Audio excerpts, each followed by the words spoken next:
Darah manusia dan sistem peredarannya. Sistem peredaran darah atau kardiovaskuler adalah sistem organ yang berfungsi memindahkan zat oksigen, karbon dioksida, dan zat-zat lain di dalam tubuh manusia. Darah manusia terbagi dua, satu plasma darah, dua sel darah. Plasma darah sebanyak 55% dari darah manusia terdiri dari plasma darah, sedangkan 45% terdiri dari sel darah. Plasma darah merupakan cairan berwarna kuning pucat.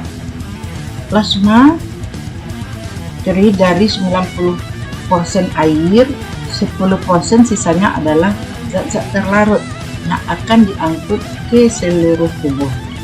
Zat-zat terlarut yang ada dalam plasma darah itu hormon, antibodi, protein, nutrisi seperti vitamin, glukosa, asam amino, lemak, garam-garam seperti garam kalsium, garam natrium, kalium, dan magnesium.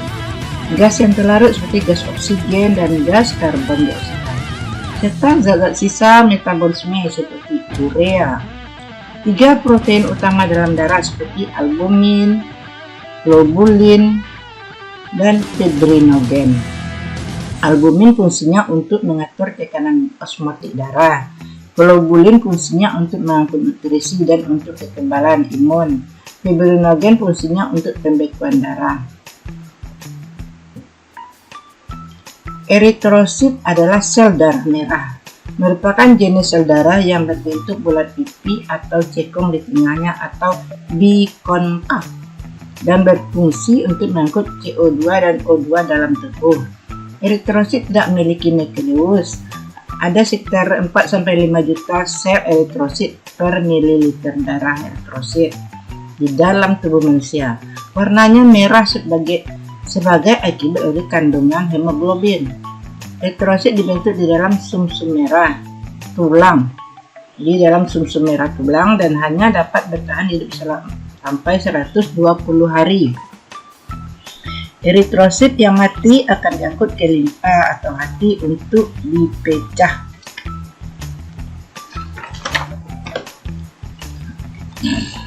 Leukosit adalah sel darah putih, merupakan jenis sel darah yang tidak memiliki warna. Fungsinya adalah untuk mempertahankan tubuh melawan penyakit. Dalam tubuh manusia terdapat sekitar 3.000 sampai 6.750 sel leukosit per mililiter. Leukosit ini berdasarkan bentuknya, ada yang berbentuk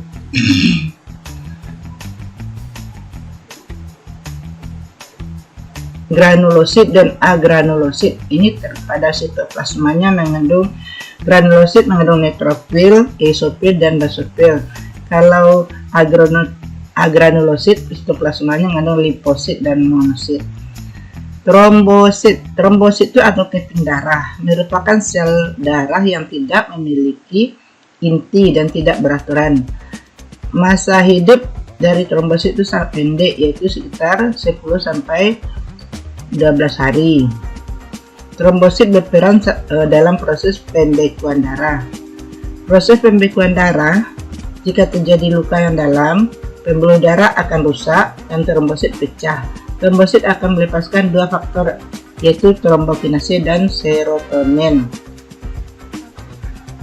Serotonin itu akan memicu penyempitan pembuluh darah, sehingga aliran darah dalam luka berkurang. Trombokinase bersama-sama dengan ion kalsium mengubah protorombin menjadi trombin. Trombin yang aktif itu akan berfungsi sebagai enzim yang mengubah fibrinogen menjadi benang-benang fibrin.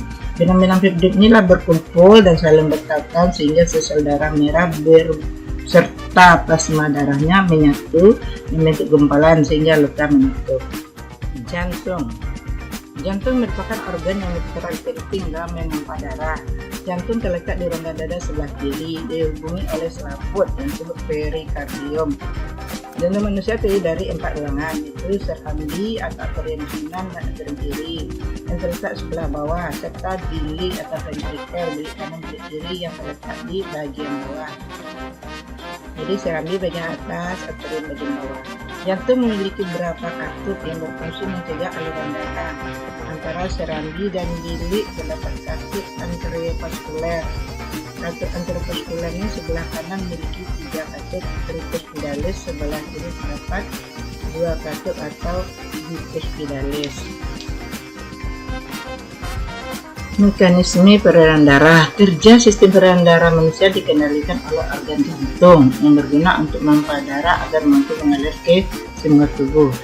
Saat otot jantung berrelaksasi, jantung dalam keadaan mengembang, volumenya besar dan tekanan darahnya kecil. Hal ini menyebabkan darah masuk ke dalam serambi kanan. Sementara itu, di belahan jantung sebelah kiri, darah dari vena pulmonalis, darah bersih dari paru-paru masuk ke dalam bilik kiri. Mekanisme peredaran darah manusia terbagi menjadi 2, yaitu peredaran darah besar dan peredaran darah kecil. Oleh karena itu, peredaran darah manusia disebut dengan sistem peredaran darah ganda.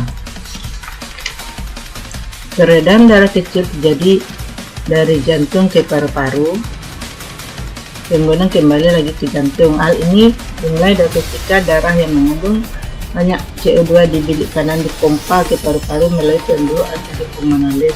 Di paru-paru terdapat tepatnya pada bagian alveolus terjadi pertukaran gas CO2 dan O2.